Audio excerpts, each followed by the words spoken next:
welcome to this episode of Maga Woman TV. And I am so delighted to have my guest today. I've actually had her on a couple of my podcasts in the past, and one of the reasons why I love having her as a guest is I love her voice. She's got such a calm, smooth voice. But the other reason why I love having her as a guest is that she's got so much great information to share. She has recently published a book, and we're going to learn a little bit more about that. And over the years, I have seen Brenda change, and now she's really stepping into who she is. And part of that is actually owning her faith. And in a world where, you know, religion and that isn't always seen to be the best thing, or, you know, everyone's very polarized by religion, Brenda's really, she stepped into owning her faith, and she's brought that into every part of her life. And that's what I love, is that she's actually had the courage to do this, because many women don't. And one of the reasons why I wanted to talk to Brenda is as women get to their Maga stage of life, they often have a feeling that they want to do something different, but it takes courage sometimes to actually step up and do that. And whether that is starting a new career, whether or not it's starting a new relationship, whether it could be just something really small, but it takes courage. And Brenda knows all about courage. She's written a book about courage. So we're going to talk all about courage and what it is, and how we can have the courage to really step into who we are and own our true feelings, rather than creating a life that everybody else, you know, wants us to live. I have read, if you haven't read the book, The 5 Regrets of the Dying, it's a really great read. And the biggest regret that this woman she worked with in palliative care, biggest regret of the dying was that I never lived the life I wanted to live. I lived the life of something as someone else wanted me to live. And this is what I think being a Maga woman is all about. It's living the life that you want to live. Welcome, Brenda. Talk to us about courage. Thank you. But first, before I do that, I absolutely love the concept of the Maga woman. You know, I think, and you know, the nice thing about it is that we're all going to eventually get there someday. So it's not like it's a stage that we need to skip.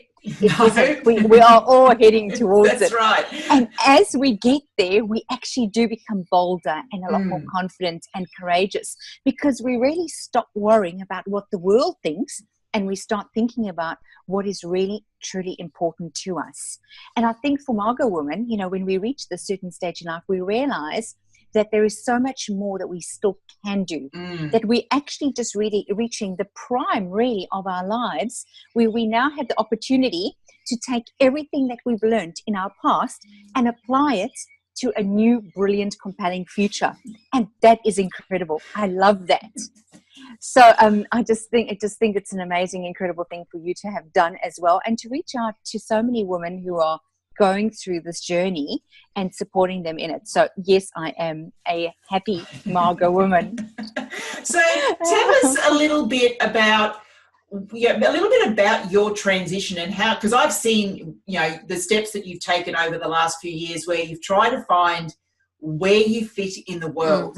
And yes. And I know that you realised that you actually had to really embrace your faith and be true about who you were within your faith for you to really step into, you know, the next stage. So share with us what that meant for you. What did you have to do? Where did your courage come from? Oh, that's interesting. And I love this, because I could speak forever on it as well. Good. Well, we've got about 25 minutes. Oh, good. Let's go for this. You know, so many of us grow up with so many beliefs about how we should be and how we should portray ourselves to the world. And I know that I've just come off a conversation this morning as well, you know, with a whole lot of women, talking to them about being able to really step into who you are in a way that is in alignment with all your values, and as authentic as what it is that you can possibly make it.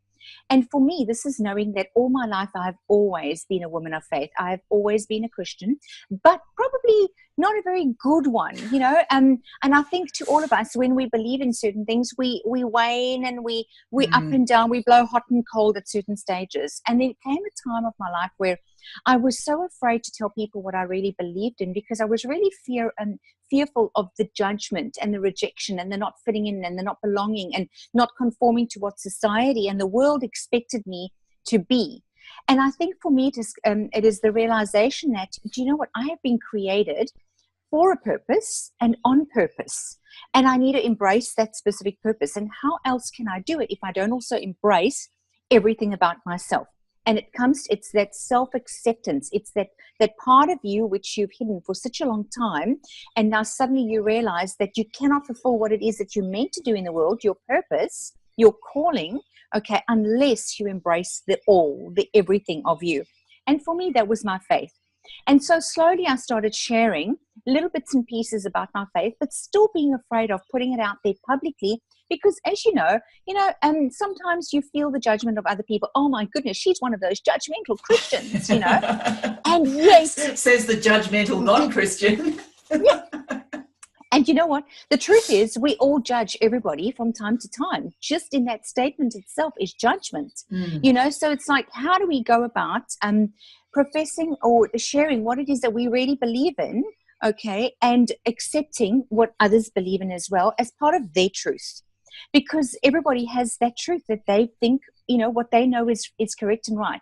And so for me, it was all right having to get over that fear of man. Well, what does man really say? Okay.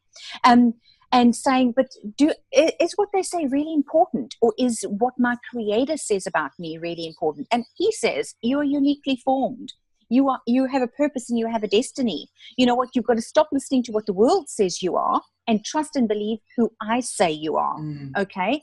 And it's coming back to that core and then taking action every single day to take little steps of just allowing yourself to be the person who you really and truly created to be. And for me, that is so important because it's like only when you get to that space do you have the freedom to really and truly let go of all the judgment, let go of all the things that hold you back, and to step into the world as you. And there will be people who don't like you. And there will be people who absolutely love what you have to say and your message. And that's entirely okay. We definitely can't make everybody like us. Please everyone all the time. No. It's not possible.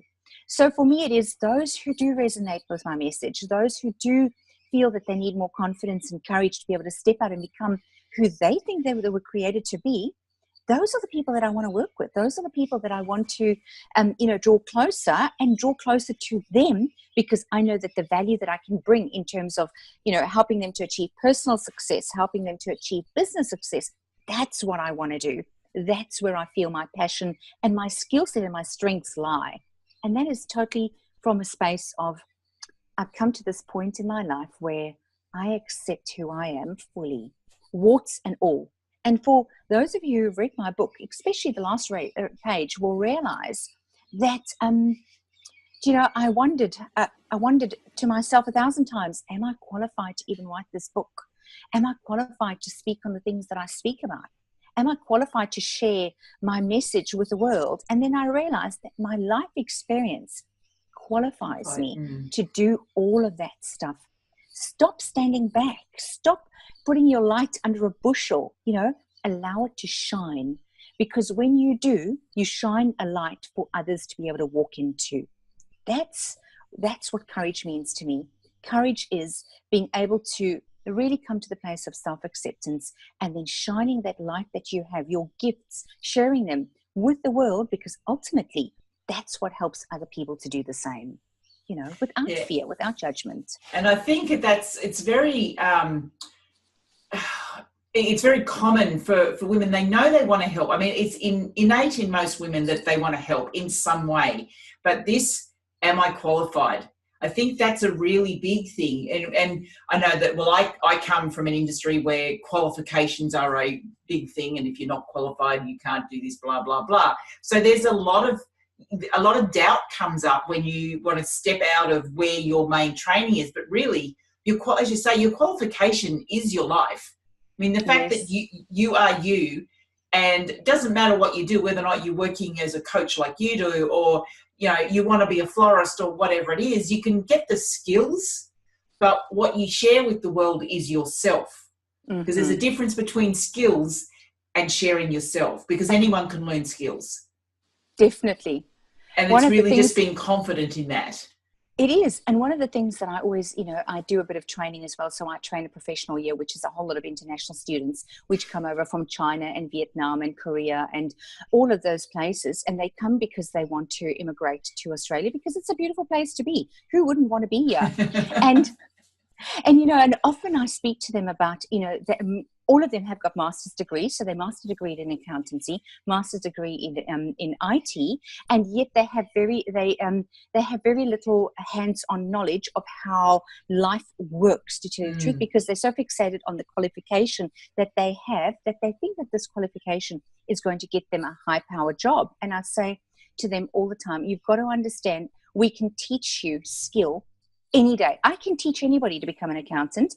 I teach marketing to another group of people as well, because that's what I do as a business consultant and as a coach and all of those things. But I often say to them, it's the attitude that we can't teach. And that attitude comes from you experiencing life, from you stepping out into the true person who you have been created to be, and to share from that heart space, to share your experience, your knowledges, your knowledge, your culture, the way in which you do things. Because only when you do that can you really connect with somebody else. Yep. And isn't that the perfect role for a Maga woman? Oh, yes. Because she has so much experience, she has so much knowledge. No matter where you are as a Maga woman, you've got so much to share. And, and I love the fact that you as a Maga woman are there teaching younger people, because you've got the knowledge. And that's one of the things that I see, quite often I have a little bit of a laugh when you look at things like Facebook and mainly Instagram, where you have these young people, teaching, teaching how to do things. And I'm thinking, you really don't know. You really haven't experienced life yet. It's like you've only experienced the first 20 years. You don't know what's going to be happening yet. It's just like there's so much more. And that's it. And I think that, for Maga women to realise that they have got so much knowledge, and that's, Maga meaning wise woman. That's what the meaning of Maga is. It's like we truly are the wise women of our society, and it's time that, number one, we owned that, and two, stood up and told society that we actually are the wise ones, because society doesn't put us in that spot, but we have to claim it first. We've got to claim it. And that's what you've done. And that's what you talk about. And that's what your book's about, is about claiming that and having the courage to do that, because it can be darn scary at times.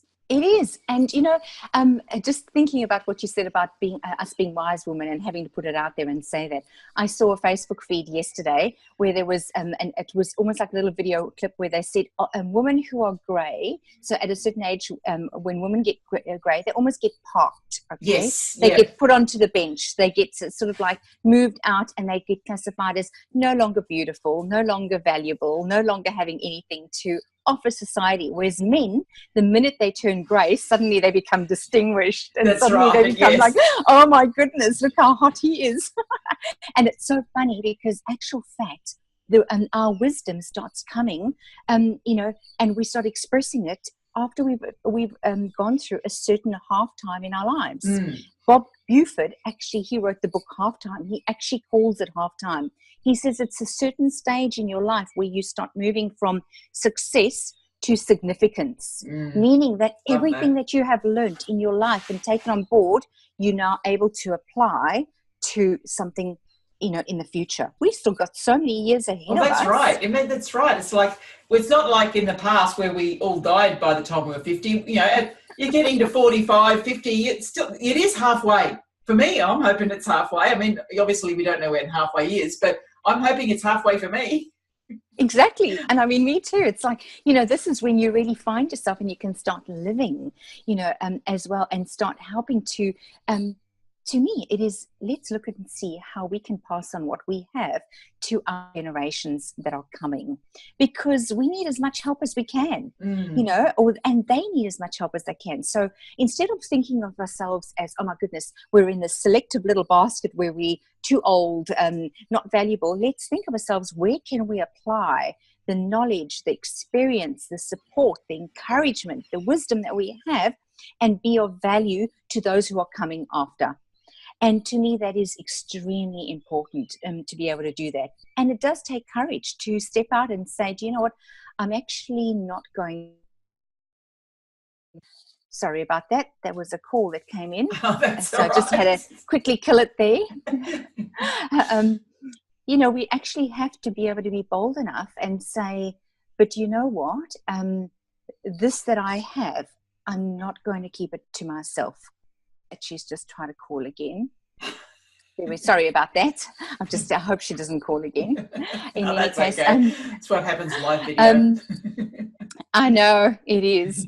It's to say, and the conversation that I was having earlier about the same thing as well, is to get to the stage where we say, my light is bright enough to shine, not just for myself, but to others. Years ago, especially as growing up, even as a child, I was bullied in my hostel that I was in terribly, and I've always been considered a know-it-all. And I was watching a friend of mine yesterday do a Facebook Live on Facebook as well, and she's talking about authenticity. And she was talking about exactly the same thing. And I resonated so with the message in terms of people constantly saying, why don't you just shut up? Oh, yes. You just talk too much. Who wants to hear what you have to say? Why don't you get back in your box?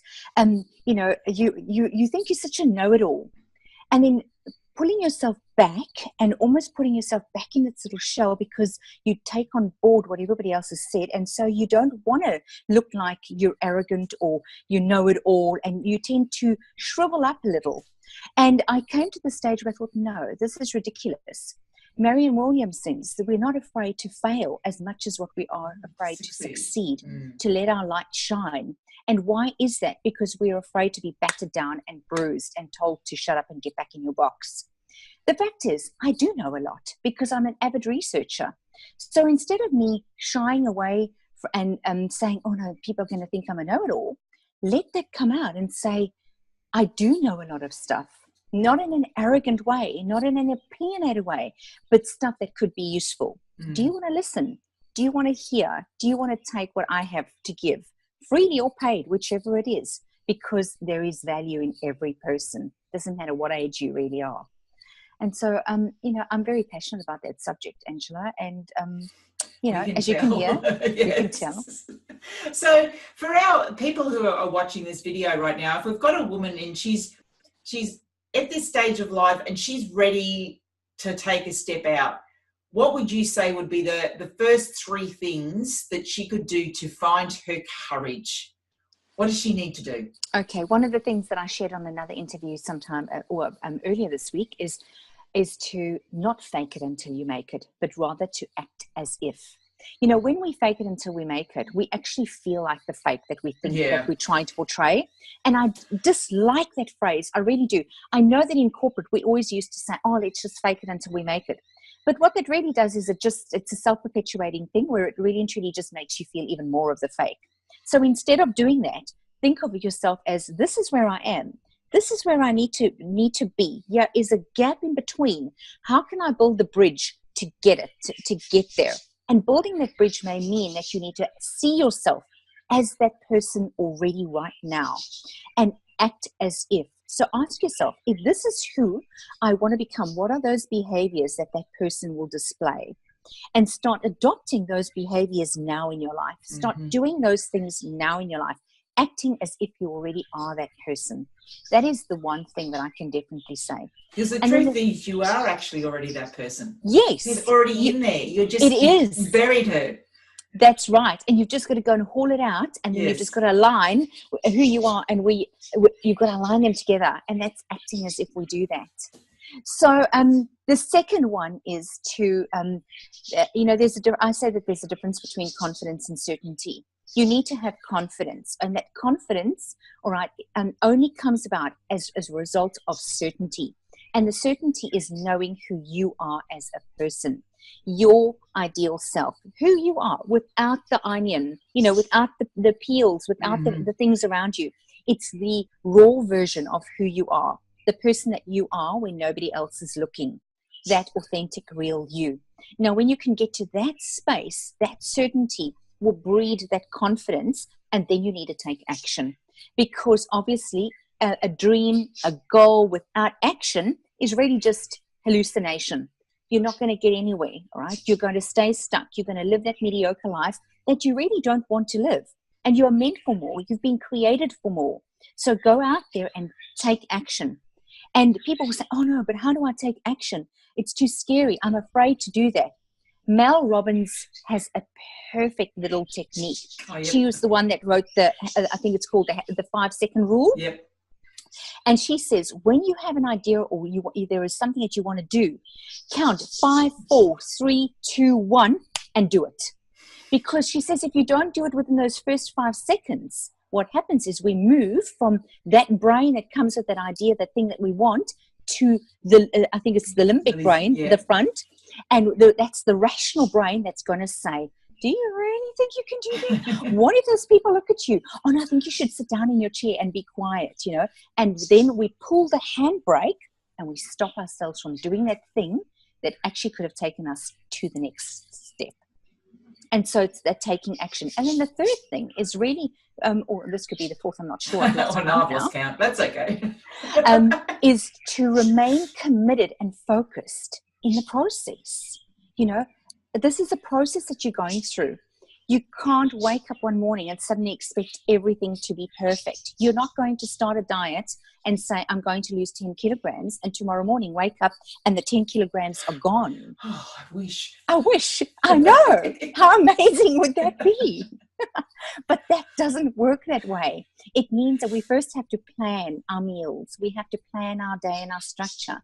What we have to do is we have to go through a process of changing what we eat, maybe even bringing in some exercise and all of those things. The same is if you are changing, if you're stepping into something new, see it as a process and trust that the process is unfolding as it should, okay?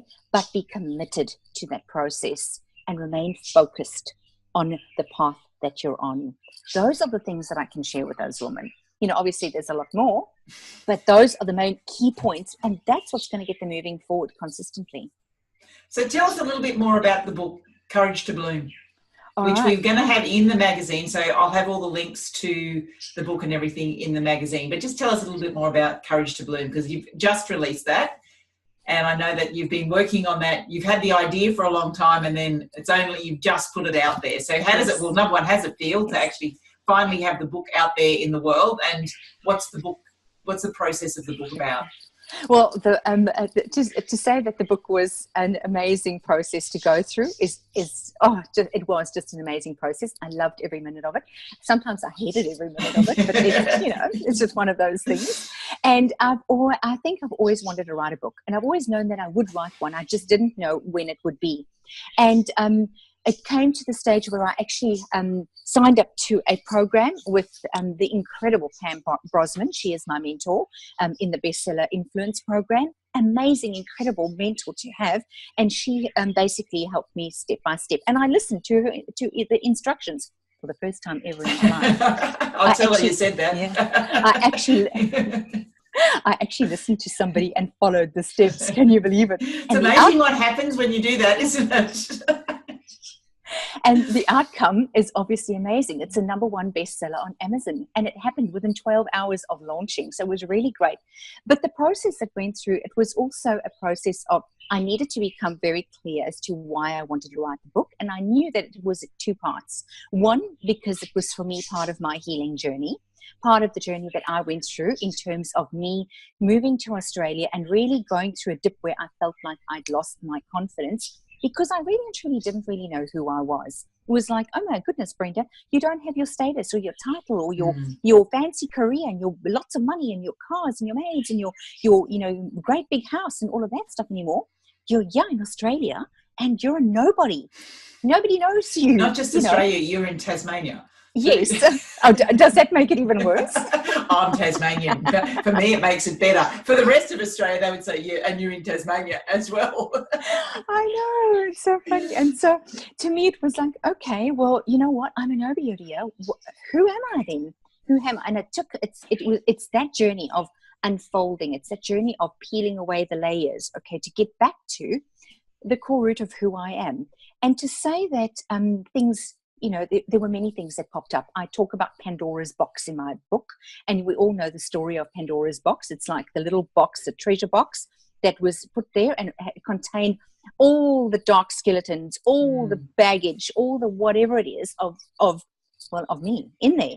And I dared to open up the lid one day, and one of those little skeletons, popped out. And suddenly you have to start dealing with things that had happened in the past, things that you may even have chosen to have happened to you in the past, And I think the more you open up the lid, the more these things escape. And eventually you just realize that you can't close the lid. Okay, it's impossible to close that lid. Now it's time to face those skeletons. It's I call them the ghosts of the past. It's time to look the ghosts of the past in the face and say, you are no longer going to pull me down. You are no longer going to keep me captive, because the prison that we create is the prison that is in our own mind, through shame and through embarrassment and through fear and all of that stuff. We keep ourselves captive. So I released all of that, and I opened it up, and I basically dealt with all of those things that I thought was keeping me stuck. And so the book is about that journey. It's about also the traumatic event that we went through, where we had a home invasion and we were almost killed back in our home.